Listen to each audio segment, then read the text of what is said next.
I was wondering if you'd read Gar Alperovitz's book, America Beyond Capitalism, and if you have, what you thought of his ideas in the book. Very important book, and the work that he's doing that's described there is extremely important. I mean, that's one of the things that can be done. It's very feasible.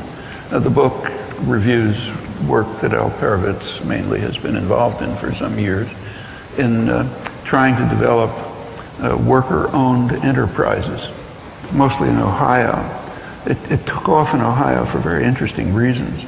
In, I guess it was 1977, as part of this change in the socioeconomic policy that I was discussing, the U.S. Steel Corporation decided to close down its operations in Youngstown, Ohio. Youngstown is a steel town that was built by and around the steel industry. The working people, the community were extensively involved in steel production and everything that flows off of it, and manufacturing plant spawns all sorts of other things. So it was a steel town. U.S. Steel decided to sell it off, kill the town. Instead of just giving up, the workers in the community, what are called the stakeholders, offered to buy the plant and run it themselves. That could have been done. With enough public support, it could have happened. These were not public issues at the time. It did go to court. The union took the case to court to try to get the right to do it. They lost in the court, but they could have won, and it could have been carried forward. Well, so it was a kind of defeat, but like a lot of defeats, it wasn't the end of the story. It was the basis for moving on to something else. And what it spawned was a lot of much smaller scale efforts to establish worker-owned enterprises. A lot of it's called the Cleveland model, a lot of them around Cleveland and other parts of Ohio, which are not huge enterprises, but there's a lot of them. Alperovitz in his book reviews all of this. You can look at it for details. And these are, notice, worker-owned. That's short of worker-managed. That would be another step towards liberation.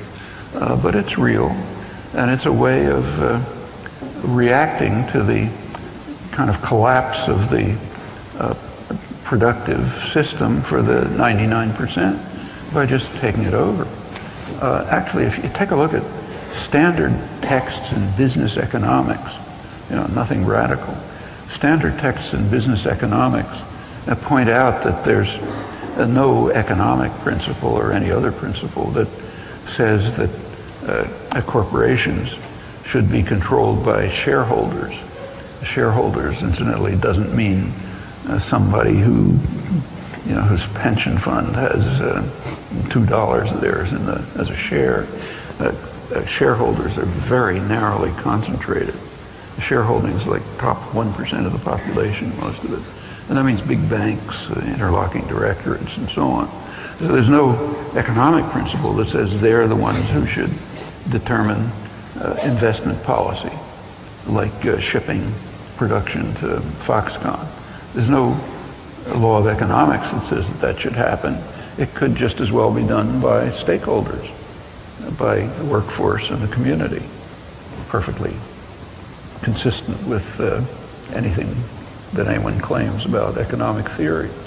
Well, there's no reason for, say, the Occupy movement to be less imaginative and ambitious than standard business texts. So yes, stakeholders could take over parts of the economy that are being dismantled, run them effectively, and direct them to different purposes. These are very feasible tasks.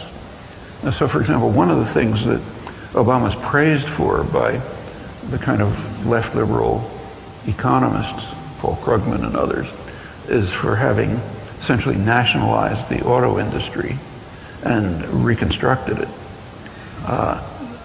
That's pretty much what happened. Well, once the auto industry was nationalized, which is essentially what happened, there were alternatives.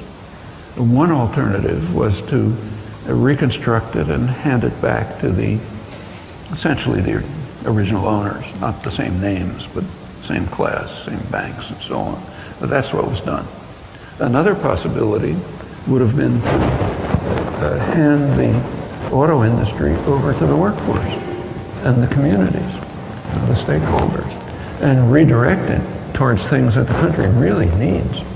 I mean, we badly need high-speed rail, for example.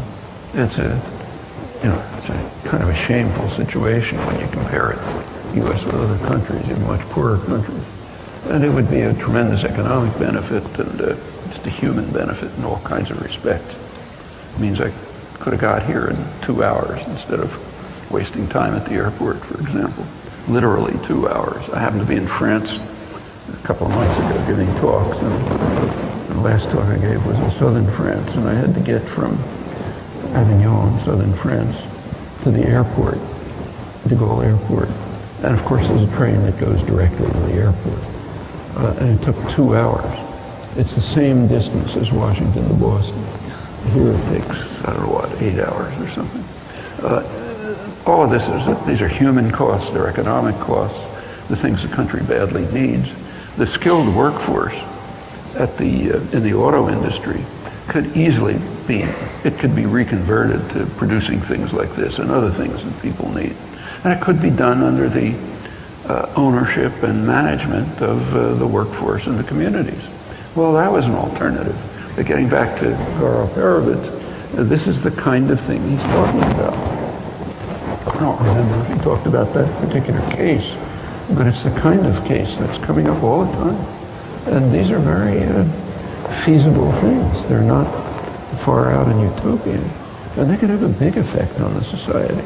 And Alperovitz is one of the very few people who's really doing very good work on this. The book is certainly worth reading, thinking about what it describes, what options it suggests. But this comes up all the time, I should say. Like in Boston, I live in Boston, about a year ago, in a suburb of Boston, Taunton, a manufacturing town, there was a reasonably successful high technology small manufacturing plant that was producing equipment, high-tech equipment for aircraft. And they apparently were doing okay, but they weren't making enough profit for the managers in the multinational corporation who owned them. So the corporation wanted to just dismantle it. The union, United Electrical Workers, wanted to buy the operation and just run it themselves. Well, the corporation wouldn't agree. I suspect that they wouldn't agree mostly on class grounds. It's kind of not a good idea to let people own and manage their own workplaces and get the wrong idea. Anyhow, whatever the reason, it didn't work. But if, say, the Occupy movement had been around, and if it had been active and energetic enough, and had reached out sufficiently, that's the kind of thing it could have participated in and supported and maybe gotten it over the edge. Well, that'd be important in maintaining, say, manufacturing in Massachusetts. And that kind of thing goes on all the time. These are options that are all over the place.